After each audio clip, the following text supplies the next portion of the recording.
Bonjour, de retour avec un nouveau sujet d'examen, c'est la composition du deuxième trimestre. Allons-y pour la lecture du texte. Le travail des enfants. Parmi les problèmes que soulève le travail des jeunes, l'un des plus importants est celui du travail des enfants, qui ont moins de 15 ans. En 1970, il y a dans le monde plus de 40 millions d'enfants qui travaillent. Aujourd'hui, la situation doit être plus grave. Les enfants travaillent dans les petites fabriques et couramment dans les petites industries, l'artisanat et les activités à domicile, dans le commerce de détail, les hôtels et les restaurants. Mais c'est dans l'agriculture que les enfants travaillent tôt le plus nombreux.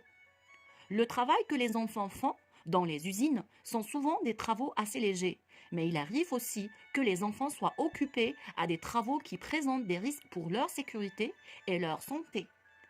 On en connaît de nombreux exemples. Enfants occupés. On en connaît de nombreux exemples. Enfants occupés à la fabrication des feux d'artifice, au soufflage du verre, enfants exposés à des produits toxiques. Dans les ateliers artisanaux, le travail qu'ils accomplissent est très fatigant.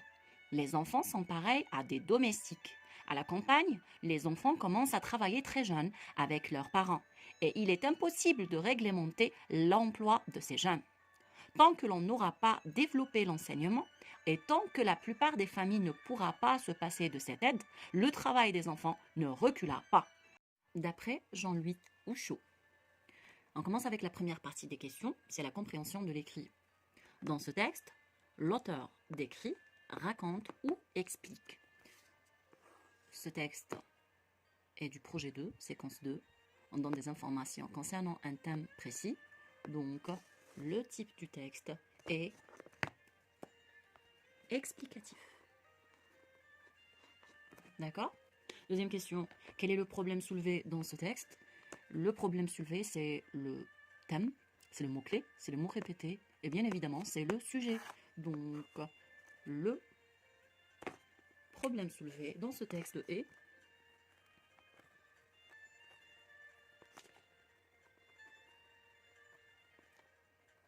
le travail des enfants.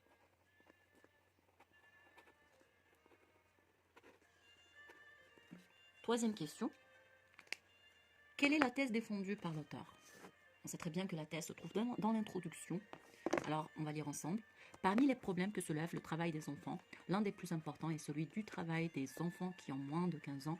En 1970, il y a dans le monde plus de 40 millions. Ça, c'est une explication, c'est une justification automatiquement. La thèse est la première phrase. Je vais l'écrire. Donc, la thèse est parmi les problèmes que soulève le travail des jeunes, l'un des plus importants est celui du travail des enfants qui ont moins de 15 ans. On s'arrête avec le point final. Question suivante, vrai ou faux? Oui, la pauvre. Ce problème, c'est le travail des enfants, touche les enfants qui ont plus de 20 ans. Alors on va chercher, donc, les enfants qui ont moins de 15 ans. Donc la première réponse, ou la première phrase est fausse, c'est faux. Deuxième, les enfants travaillent dans les hôtels. On cherche toujours après la première phrase, donc c'est dans le deuxième paragraphe. Les enfants travaillent dans les petites fabriques, et couramment dans les petites industries, l'artisanat, les activités à domicile, commerce de détail, les hôtels automatiquement. Oui, c'est vrai. Ils travaillent aussi dans les hôtels. Les enfants font des travaux assez lourds.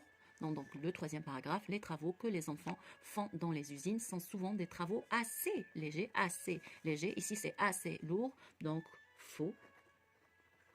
Dernière phrase, le travail des enfants ne recula pas.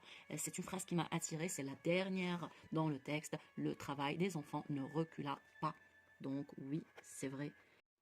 Cinquième question. Dans quel secteur du travail les enfants sont les plus nombreux? Donc, Les enfants travaillent dans les petites fabriques et couramment dans les petites industries, l'artisanat, les activités domestiques, commerce de détail, hôtels, restaurants. Mais c'est dans l'agriculture que les enfants travaillent, tous les plus nombreux.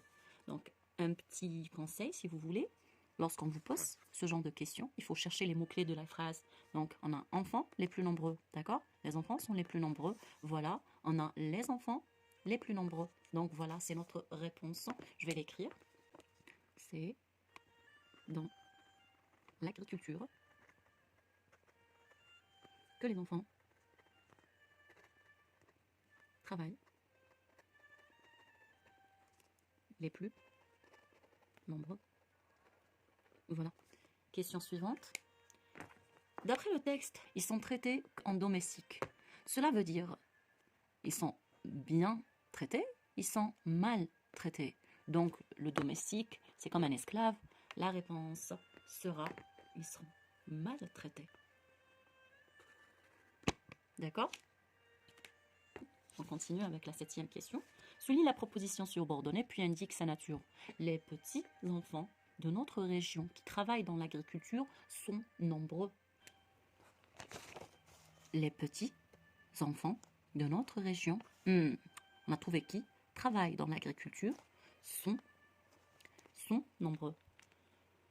On a le pronom qui est placé après le nom pour préciser son sens, pour donner plus d'informations sur le nom qu'on appelle l'antécédent. Donc ça, c'est une expansion de nom qu'on appelle une proposition subordonnée relative. Alors, je vais souligner qui travaille dans l'agriculture et on l'appelle proposition subordonnée relative. Question suivante. Précise le rapport exprimé dans ces phrases. Le travail des enfants ne recula pas car la plupart des familles ne pourra pas se passer de cette aide. Vous avez repéré l'articulateur, c'est car. C'est une conjonction de coordination qui exprime la cause. Donc, c'est le rapport de cause. Je vais choisir un autre couleur. D'accord? C'est la cause, c'est proposition coordonnée de cause. Donc, c'est le rapport de cause. Deuxième partie, il faut agir pour protéger les droits des enfants. Bien évidemment, pour un peu la remplacer dans le but 2, c'est le rapport de but.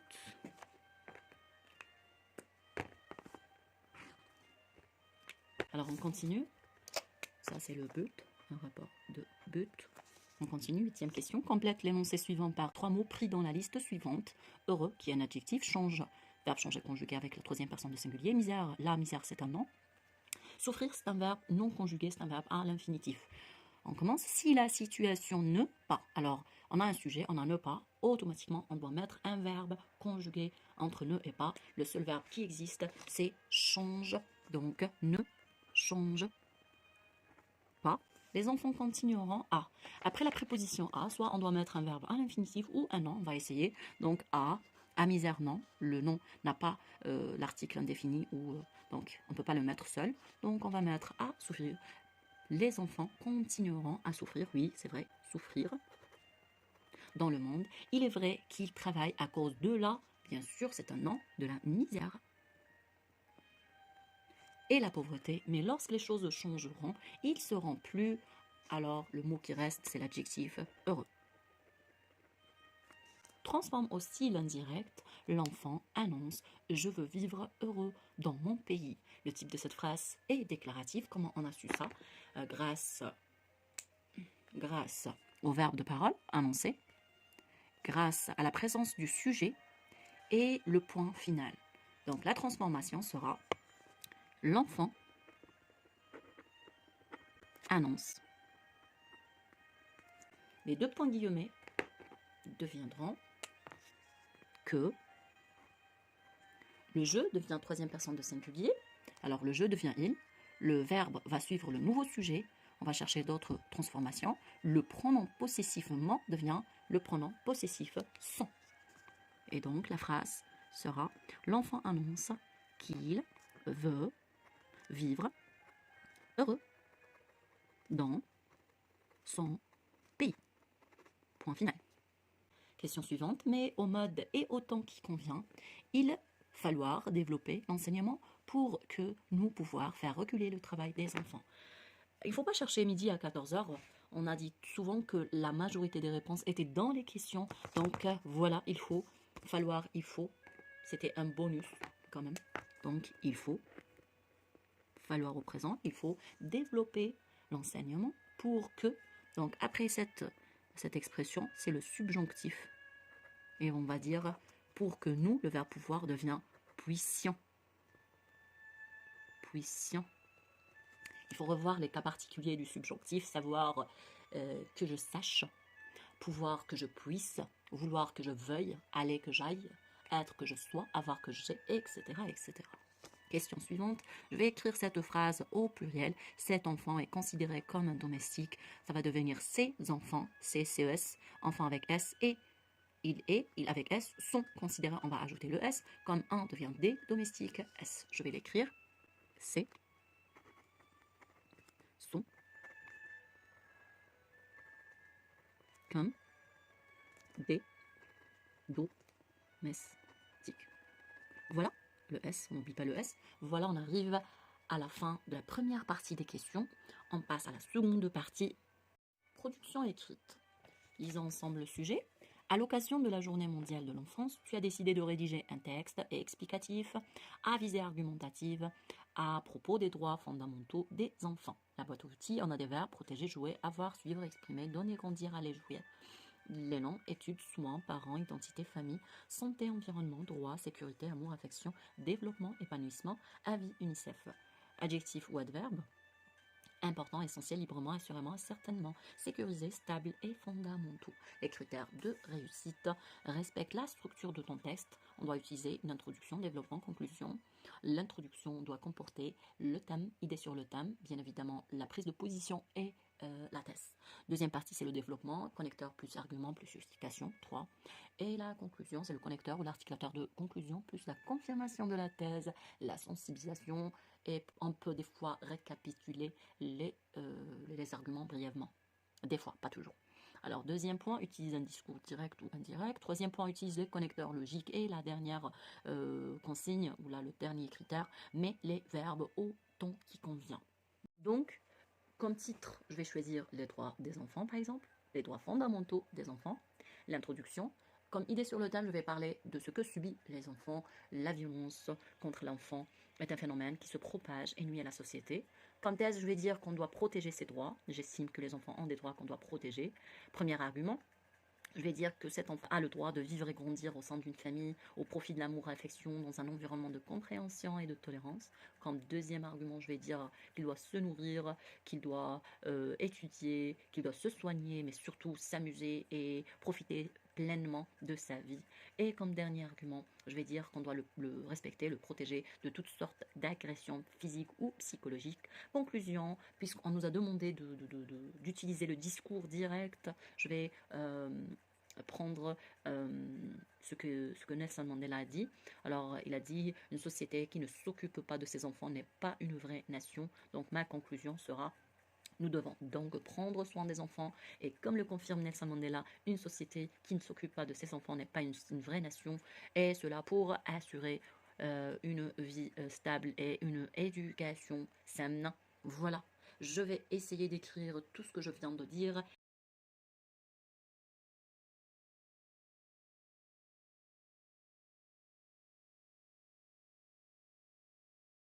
Voilà, je viens de terminer. Je vais lire